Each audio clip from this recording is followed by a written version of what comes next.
আজকের আলোচনার বিষয় সেক্স করার সময় স্ত্রীর শুষ্ক যোনি পিচ্ছিল করার পদ্ধতি। দেশের এবং প্রবাসের ভাই বোনদের প্রতি সালাম। আসসালামু আলাইকুম। আমি প্রভাষক ডাক্তার রিক্তা পারভিন, চেম্বার সেবা হোমিও কমপ্লেক্স অ্যান্ড সেবা ডিজিটাল ল্যাব, উপজেলা মডেল মসজিদের পূর্ব পাশে, শিমুলিয়া, মাগুরা। অনেক মেয়েদের প্রশ্ন, স্বামী বা পার্টনার যখন সেক্স করে তখন যোনিপথ শুষ্ক থাকে, ফলে অনেক ব্যথা অনুভব হয়, কষ্ট হয়।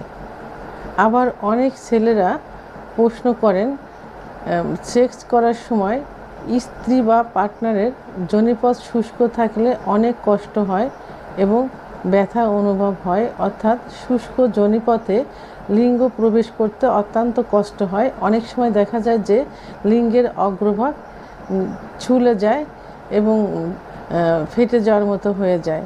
এই ক্ষেত্রে আমরা কি করতে পারি? তো বন্ধুরা, মেয়েদের সেক্স কিন্তু ছেলেদের তুলনায় অনেক বেশি, কিন্তু সেইটা লুকায়িত অবস্থায় থাকে। আর সেই লুকায়িত অবস্থার থেকে জাগ্রত করার দায়িত্ব কিন্তু ছেলেদের। অর্থাৎ মেয়েদের সহবাস করার সময় যে ফোরপ্লে করা হয়, তখন দেখা যায় যে 1 থেকে 16 মিনিট সময় লাগে তাদের সেক্স উত্তেজনা উঠাতে। অনেক সময় দেখা যায় যে 30-35 মিনিট সময়ও লেগে যায়। তো এই সেক্স উত্তেজনা যখন হয় তখনই কিন্তু সেখান থেকে এক ধরনের কামরস বের হয়, আর এই কামরসটাই যোনিপথকে পিচ্ছিল করে সহবাস করার সময়। কিন্তু যদি সেই কামরস বের না হয় তখন যৌন মিলন করতে কিন্তু অনেক কষ্ট হয়ে যায়।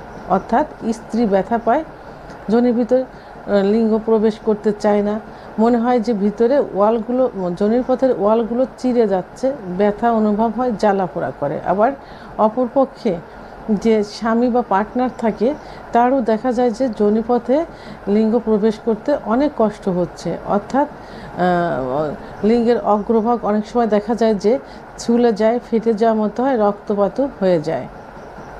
তো এই জন্য যৌন মিলন করার পূর্বে স্ত্রীকে পর্যাপ্ত পরিমাণে ফোরপ্লে করতে হবে।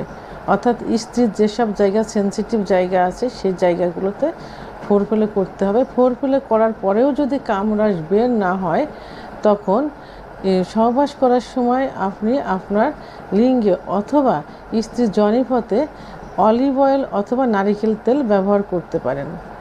অনেক সময় দেখা যায় যে অনেকে সরিষার তেল ব্যবহার করে, যে কারণে তারা কষ্ট অনুভব করে, কিন্তু আসলে বুঝতে পারে না।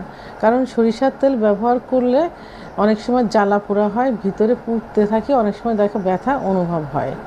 আবার অনেকে দেখা যায় যে ভ্যাসলিন অথবা কৃত্রিম লুব্রিয়ানা ব্যবহার করে থাকে, এগুলো কিন্তু অত্যন্ত ক্ষতিকর।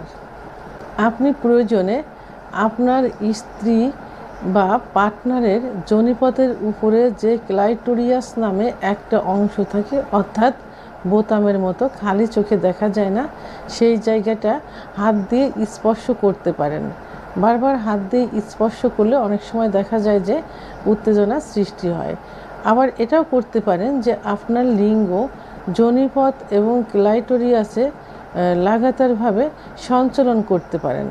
লাগাতার সঞ্চালনের কারণে অনেক সময় অর্গাজম হয়ে যায়। অর্গাজম হয়ে গেলে দেখা যায় সেখান থেকে যে কামরসটা বের হয় সেটাই যোনিপথকে পিচ্ছিল করে ফেলে।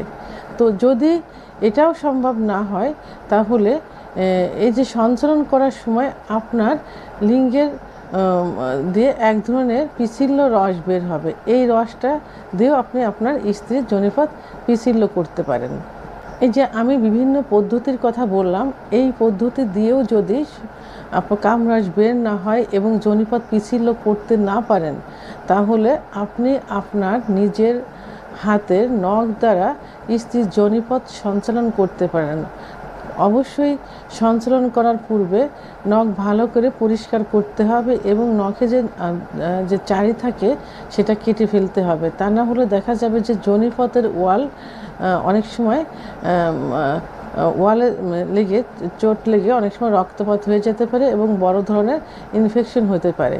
তবে এই পদ্ধতিটা যদি আপনি সতর্কতা অবলম্বন করে করতে পারেন তাহলে অবশ্যই আপনার স্ত্রীর অর্গাজম হবে এবং অর্গাজম হলে যোনিপথ পিচ্ছিল হবে এবং সহবাস করে দুজনেই সুখ অনুভব করতে পারবেন।